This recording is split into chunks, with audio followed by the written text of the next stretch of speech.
Hi అండి, అందరికీ నమస్కారం. ఈ వీడియో ప్రతి ఒక్కళ్ళు చూడవలసిన వీడియో అండి. ఎందుకంటే మన పహల్గామ్ దాడి ఎప్పటికీ కూడా అది ఆగనే ఆగదండి. ఈ కాల్పులు, ఈ దాడులు జరుగుతూనే ఉంటాయి. కానీ వాళ్ళు అప్పుడు దాకా సంతోషంగా ఉన్న వాళ్ళు సడన్గా వాళ్ళ చావును చూస్తారని వాళ్ళు కూడా ఎక్స్పెక్ట్ చేసి ఉండరండి. ఎవరైనా అంతే కదండి, చావు అనేది ఎప్పుడు వస్తుందో ఏమో అనేది కూడా మనకు తెలియదు. కానీ వాళ్ళు చాలా దారుణంగా చంపేయటం అనేది చాలా మనం చెప్పుకోలేని సంఘటన అండి. వాళ్ళు అక్కడ ఫేస్ చేశారు కాబట్టి ఆ భార్యలు, ఆ పిల్లలు చాలా ఘోరంగా ఏడుస్తున్నారండి. మనం ఆ వీడియో చూస్తుంటేనే కళ్ళమ్మటి నీళ్ళు మనకు ఆగట్లేదండి.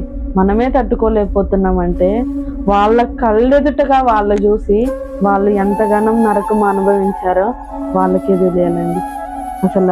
నిజంగా అప్పుడు దాకా ఉన్న వాళ్ళ సంతోషం ఒక్క క్షణంలో మారిపోయిందండి.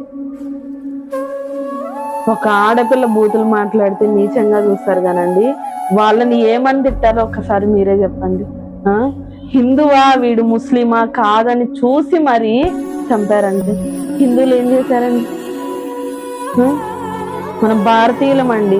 మన దేశంలో అనేక మతాల వారు ఉంటారు, అయినా కానీ మనం భారతీయులందరం కలిసికట్టుగా ఉండాలండి.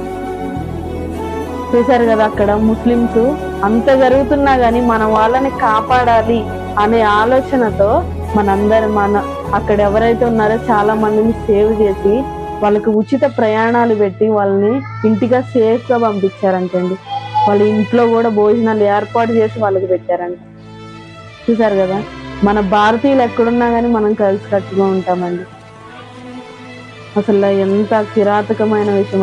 ఇందులో నాకు నచ్చిన విషయం ఏమిటంటేనండి, మన మోడీ గారు వాళ్ళకి వాటర్ లేకుండా చేశారు. అదొకటి చాలా బాగా నచ్చిందండి. ఎందుకంటే వాళ్ళు మరణించేటప్పుడు ఏ నరకం అయితే అనుభవించారో వాళ్ళు అంతకంటే అంత నరకం అనుభవించాలండి. అది కూడా వాళ్ళకి తెలియాలి. ఒక్కళ్ళు, ఇద్దరు, ముగ్గురు చేసే తప్పులకి వాళ్ళందరూ అనుభవించాలండి. ఇప్పుడు వాళ్ళ ఒక కుటుంబంలో ఒక కొడుకు చనిపోయిందంటే తన భార్య, పిల్లలు, తల్లిదండ్రులు ఎంత ఘనంగా ఏడుస్తున్నారు అనేది మనం తెలుసుకోవాలండి. ఇప్పుడు సపోజ్ నాకు మ్యారేజ్ అయిందండి. ఇప్పుడు నా హస్బెండ్ డ్యూటీకి వెళ్ళొచ్చిందాక కూడా మా పిల్లలు, మేము ఒంటరిగా ఉంటామండి, చాలా భయంగా. ఇప్పుడు మనకి తోడు ఉంటే అనేది అది వేరండి, భయంగా లేకపోతే. ఇప్పుడు తను 6 days అవుతుందండి తనకు మ్యారేజ్ అయ్యి. తనకి లైఫ్ లేదు. తన కళ్ళ ముందే భర్త చనిపోతుంటే అల్లాడిపోయిందండి. నన్ను కూడా చంపమని అడిగితే, నిన్ను చంపితే ఎలా, మీ వాళ్ళకి ఎవరు పోయి చెప్తారు, మిమ్మల్ని చంపమని అడిగారంటే. కోల్పోయిన ప్రతి ఒక్క ఫ్యామిలీకి మన దేశం సపోర్ట్గా ఉండాలని నేను కోరుకుంటున్నానండి. వాళ్ళ ఆత్మ శాంతించడం కోసం మనం ప్రతి ఒక్కరం కూడా 2 నిమిషాలు మౌనం పాటిద్దామండి.